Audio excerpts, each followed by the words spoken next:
Assalamu alaikum wa rahmatullahi ta'ala wa barakatuhu. Barkanmu da sake saduwa da ku a daidai wannan lokaci a cikin wannan cibiya taku wacce kuka daɗe kuna amfana daga al'amuran da take bincikowa musamman akan al'amura da suka shafi tsirrai da kuma magunguna, wadda ake kiranta da suna Attaqwa Research and Herbal Medicine Center. Wannan cibiya ta dage matuƙa ko kuma in ce ta tsaya tsayin daka wajen binciken magunguna waɗanda suka zama waɗanda za su taimaki lafiyar al'umma, musamman waɗanda suke fama da jinya aka rasa yadda za a yi da shi.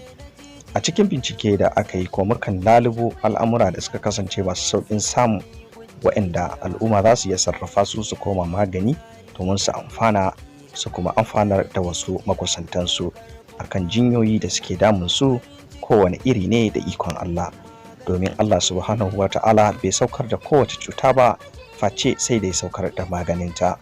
Don haka imani a kowace lokaci ko kuma a kowane irin yanayi da Allah subhanahu wa ta'ala akan furucinsa na bai saukar da cuta ba sai da ya saukar da maganinta ya zama wajibi ga dukkanin wani musulmi da ma wanda ba musulmi ba, tunda halittar Allah subhanahu wa ta'ala ne.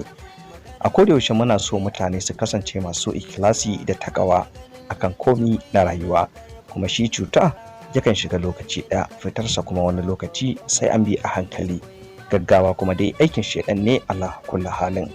A yau ma dai kamar kullum muna ɗauke ne da magani wanda yake da matuƙar tasiri da kuma ƙarfi a cikin jinin bil'adama, wanda da ikon Allah da zarar mutum ya yi amfani da shi na adadin da aka faɗi, da ikon Allah zai ga yadda maganin yake tasiri kuma yake da ƙarfi.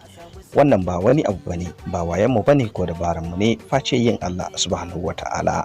Don haka a koda yaushe muke cewa ga wanda ya amfana ga wannan haɗi da muke faɗi ko za mu faɗa, to ladan wannan abu ko kuma abin da zai biya wannan abu shine yayi wa Annabi sallallahu alaihi wasallam salati, sannan ya ƙara godiyarsa ga Rabbil Izzati.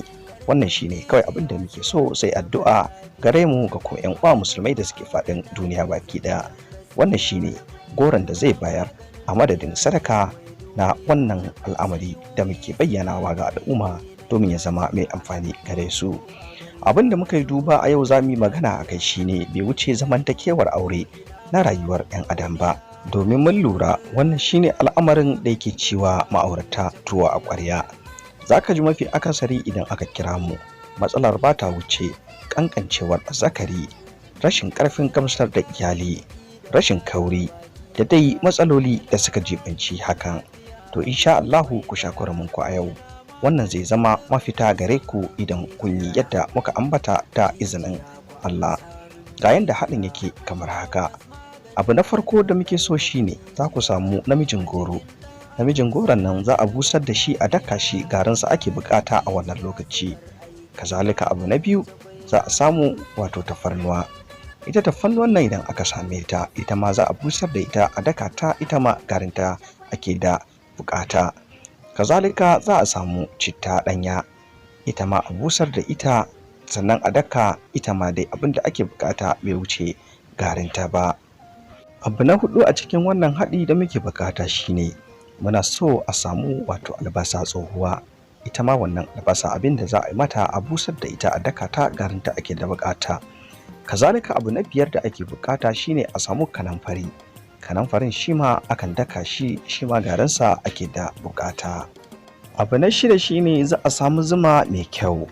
Kazalika abu na bakwai kusan kuma shine na ƙarshe, za a samu lemon tsami. Ga yanda haɗin zai kasance idan aka samar da wayannan abubuwa da muka lissafa guda bakwai. Bara dai ku ji so: namijin goro da tafannuwa, lemon tsami da kuma citta, kanamfari da kuma albasa. Dukkanin abu bakwai ɗinnan da muka lissafa za a samu su, za a haɗa su ne yayin da aka daka garurrukan su ga baki ɗaya, amma banda abu biyu. Abu biyun da babu su a ciki su ne wato a haɗin za a cire lemon tsami da zuman da muka faɗi, amma daga kan tafarnuwar zuwa kan namijin goro zuwa kan kanamfari zuwa citta zuwa kan garin albasa, duk za a haɗa garin ne kuri guda a gwamutsa su. Idan aka haɗa su shikenan za a samar da wani mazubi mai kyau ko gwangwani ko wata leda wato da za a iya juyewa a ciki a ajiye. Yanda ake haɗin shi ne ana da zaɓi guda ɗaya zuwa biyu yanda za ka sha wannan haɗi namu. Abu na farko shine za ka samu ruwa a cikin roba ko kuma a cikin kofi, wato kofi na masu shayi, ruwanka mai zafi. Idan ka samu wannan ruwa za ka ɗebi cikin babban cokali na cin shinkafa na wannan haɗi da ka yi sai ka zuba a cikin wannan ruwan zafi. Kazalika sai ka ɗebo cokali guda na zuma, wato ka zuba a cikin wannan haɗi. Kazalika sai ka ɗau lemon tsami guda ɗaya, wato ka matsa a cikin wannan haɗi sai ka kaɗa sai ka sha. Wannan haɗi za ka ringa sha safe da yamma.